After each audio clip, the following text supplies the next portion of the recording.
quelques instants. Mais avant ça, bien sûr, on va au Parlement en direct. Rachel Crivalero, à vos côtés, le président du CDH, Benoît Ludgen. Oui, Benoît Ludgen, bonsoir. Benoît Ludgen, le CDH qui n'a pas co-signé cette motion de méfiance. Quoi. Vous vouliez laisser un petit peu de crédit au Premier ministre? On va lui laisser 48 heures pour voir s'il allait passer des paroles aujourd'hui, d'aveu finalement de sa politique qui était néfaste sur le plan social. Il a reconnu sur le plan des soins de santé de lui devenir en 48 heures avec des actes concrets. Les paroles c'est bien, les actes c'est mieux, pour qu'il puisse présenter tout simplement des propositions que nous avons défendues. Redonner des moyens pour la police, pour la justice, pour les soins de santé, pour le pouvoir d'achat, baisser la TVA sur l'électricité ou le chauffage de mazout pour soulager les Belges. C'est ça que nous attendions de la part du Premier ministre. Il ne l'a pas fait aujourd'hui.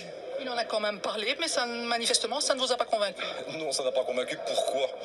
Tout simplement pour deux raisons. La première raison, il n'y avait rien de très précis sur le plan budgétaire.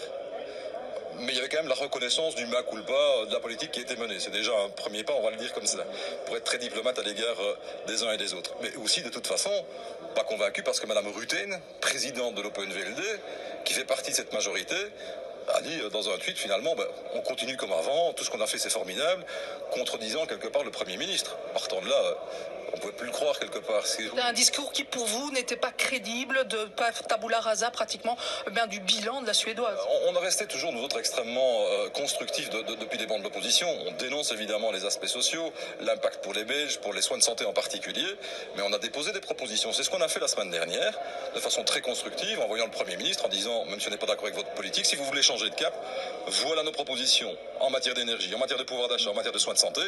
Prenez-les, mais venez les dire ici au Parlement. Il ne l'a pas dit, il a dit voilà le sommaire, on peut discuter de tout cela.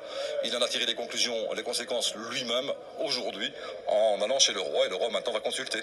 Merci Benoît Ludgen. Benoît Ludgen, donc président du